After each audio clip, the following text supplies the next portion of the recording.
All right, so this looks like a fun one. We have this little diagram here of a bunch of weights. It's just like worksheet 4, problem 1, page 20. Looks like a pretty fun problem. So we have this cool toy thing here. Everything is statically equilibrial. I don't know, in static equilibrium.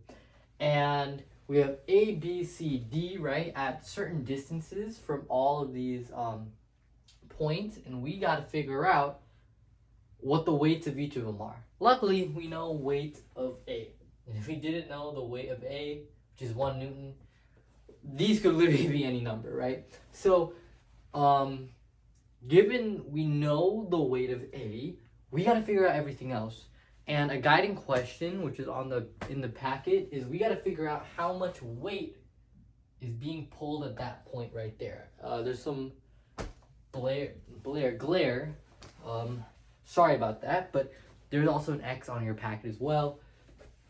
We got to figure that out. So first of all, we know that if we have this A and B together, and they are not accelerating, that means on this whole system, there's going to be that Fg downwards, and therefore, there's got to be that force tension upwards. And because we got force tension upwards, Newton's third law, it's the same force being pulled down, right? Newton third law pairs. So, given that, we just got to figure out really the weights of both of these combined. And it's in static equilibrium, so we know, because the net torque is 0, the torque on this side of the axis of rotation got equal. So I'll say torque on left would have to equal torque on the right.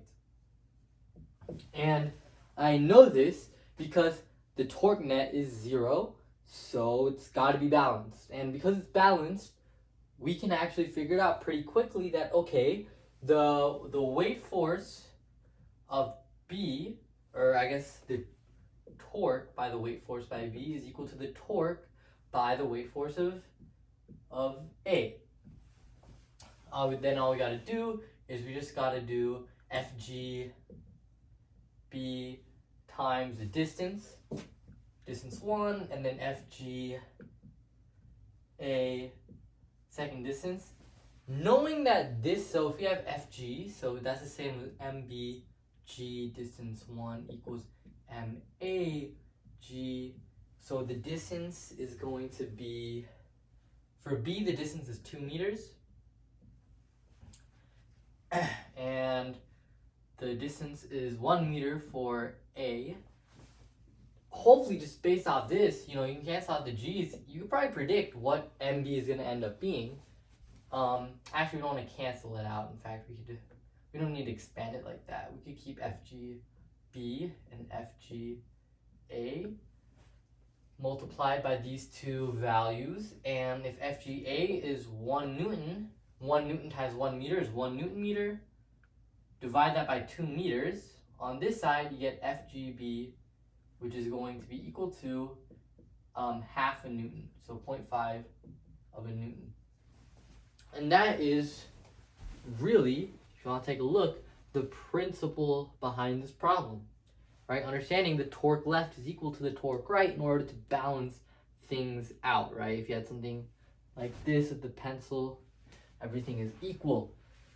So, with that in mind, go ahead, try out the other ones, because now I know, right, or I guess you should now know, that your answer for A is 1.5 newtons, right? There's 1.5 newtons being held out. I'll kind of write that here, 1.5 newtons being held out at that X. Then you can figure out C. So C, right, it's the same idea. Torque left is equal to torque right. Therefore, the torque by the 1.5 newtons would have to equal the torque by the weight of C. Pretty clear there. And we could do the same principle, 1.5 newtons times the distance would have to equal the weight of C times its distance from this new axis of rotation. Same principle, 1.5 times 2 is going to be 3 Newton meters and then the distance from the point is just 1. So that's pretty easy right there. 3 newtons is the weight of FGC, which actually makes a lot of sense. It's got to be real heavy, right? It has to be heavy in order to balance out all this nonsense. So I'll write here 3 newtons. Last but not least, we got D, which is balancing everything out. And if we include this as our whole new system, right? All this is going to be 4.5 newtons. I know this because C is 3 newtons. These two are 1.5 together. It's got to be 4.5 newtons. Same principle we can just do. So the torque left by D, by the weight of D, is got to equal the torque by this 4.5 newtons. So with that in mind, we can just say, okay, FGD times distance 1, or whatever, R1, 3 meters, has got to equal your 4.5 newtons times that 1 meter. Yeah, I don't know why that took me a second. 1 meter.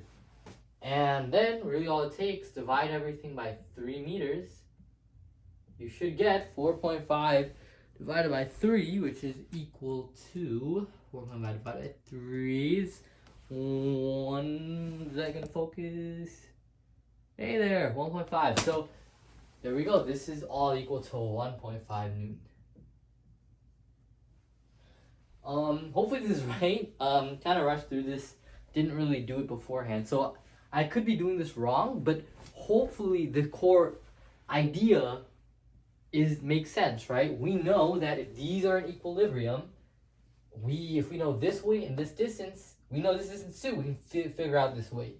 Once we include all of that as like one weight, we can figure out this weight, and once everything is included as one weight, we can figure out this weight. So, as Mr. Fitz said, this could be on our quiz because it's worksheet 4. So hopefully you understand that torque left is equal to torque right, just because, and the way we know this is because if our net torque is 0 newton meters, that means the torque left, which would be counterclockwise, yeah, minus torque right, which would be clockwise, it would all equal 0 newton meters. That's how we know mathematically torque left is equal to torque right. Also, because those are kind of our only forces other than, the forces at this point specifically, all that good stuff. But yeah, hopefully this makes a bit more sense. Hopefully this isn't answers if you just want to check through. But yeah, thank you for watching.